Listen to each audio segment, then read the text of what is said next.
పెళ్ళైనా పండగైనా వేడుక ఏదైనా పట్టుచీరల ప్రత్యేక వేదిక వారాహి సిల్క్స్. మరో చరిత్ర సినిమాలో కమల్ హాసన్తో నటించిన సరిత గారు గుర్తున్నారా?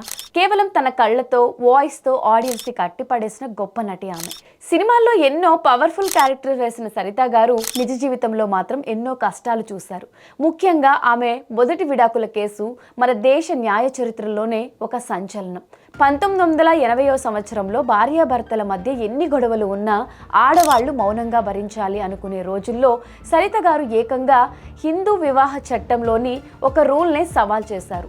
నాకు ఇష్టం లేకుండా నన్ను బలవంతంగా కాపురానికి పంపించే హక్కు చట్టాలకు ఎక్కడిది అని సూటిగా ప్రశ్నించారు. అసలు ఏంటా చట్టం? సరిత గారు ఎందుకు అంత తెగింపు చూపించారు? ఆ రోజు కోర్టు ఇచ్చిన ఆ చారిత్రాత్మక తీర్పు ఏంటో ఈ వీడియోలో తెలుసుకుందాం.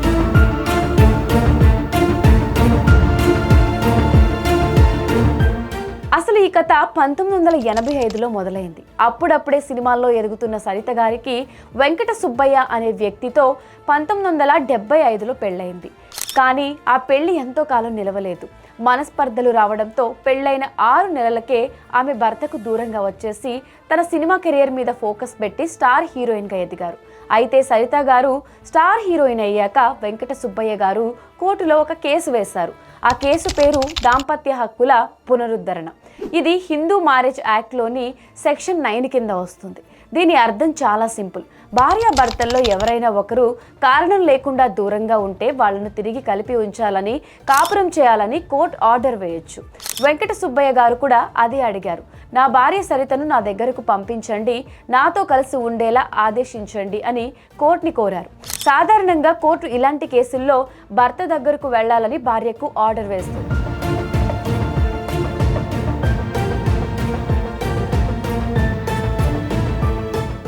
ఇలాంటి ఆర్డర్ వేస్తే ఆ రోజుల్లో ఆడవాళ్లు తలదించుకొని భర్త దగ్గరకు వెళ్ళిపోయేవారు. కానీ సరిత గారు అలా చేయలేదు. ఆమె డైరెక్ట్గా ఆంధ్రప్రదేశ్ హైకోర్టు మెట్లు ఎక్కారు. ఆమె వేసిన పిటిషన్ చూసి అప్పట్లో అందరూ షాక్ అయ్యారు. సరిత గారు కోర్టును ఏమని అడిగారంటే, ఒక మహిళ అంటే కేవలం ఆస్తి కాదు, ఆమెకు ప్రాణం ఉంది, వ్యక్తిగత స్వేచ్ఛ కూడా ఉంది. ప్రేమ గౌరవం లేని చోట ఒక మహిళను బలవంతంగా తీసుకువెళ్ళి భర్త ఇంట్లో ఉండమని చెప్పడం ఎంతవరకు కరెక్ట్? రాజ్యాంగం నాకు కల్పించిన జీవించే హక్కును, నా ఆత్మగౌరవాన్ని ఈ చట్టం లాగేసుకుంటుంది. కాబట్టి ఈ చట్టాన్ని రద్దు చేయండి అని చాలా హుందాగా, అంతే ధైర్యంగా వాదించారు. 1983 కాలంలో ఒక స్టార్ హీరోయిన్ అయి ఉండి మహిళల ప్రాథమిక హక్కుల గురించి అంత ఓపెన్గా మాట్లాడడం అంటే నిజంగా గ్రేట్.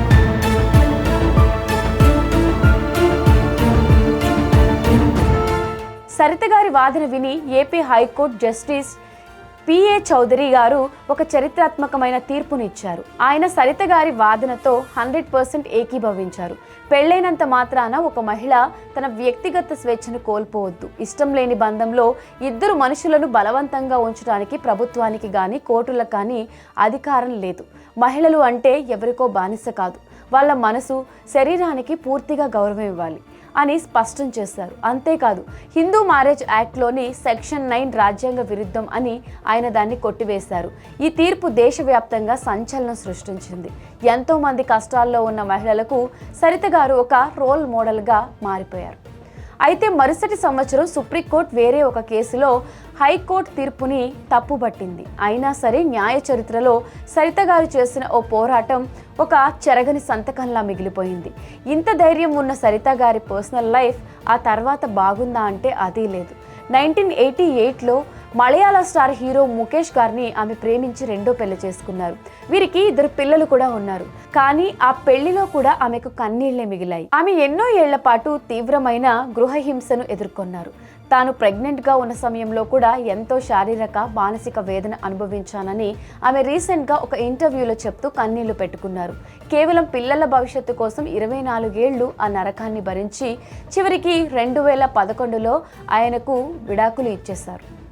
ఇప్పుడు దుబాయ్లో తన కొడుకుతో ప్రశాంతంగా జీవిస్తున్నారు. ఇదన్నమాట నటి సరిత గారి వెనుక ఉన్న ఎమోషనల్ స్టోరీ. తెర మీద ఎంత స్టేటస్ ఉన్నా రియల్ లైఫ్లో ఆడవాళ్ళు పడే కష్టాలు వర్ణనాతీతం. కానీ 40 ఏళ్ల క్రితమే మహిళల ఆత్మగౌరవం కోసం, స్వేచ్ఛ కోసం చట్టాన్ని నిలదీసిన సరిత గారి ధైర్యానికి నిజంగా హ్యాట్స్ ఆఫ్ చెప్పాలి. మీరేమనుకుంటున్నారో మీ అభిప్రాయాన్ని కింద కమెంట్ సెక్షన్లో కమెంట్స్ చేయండి.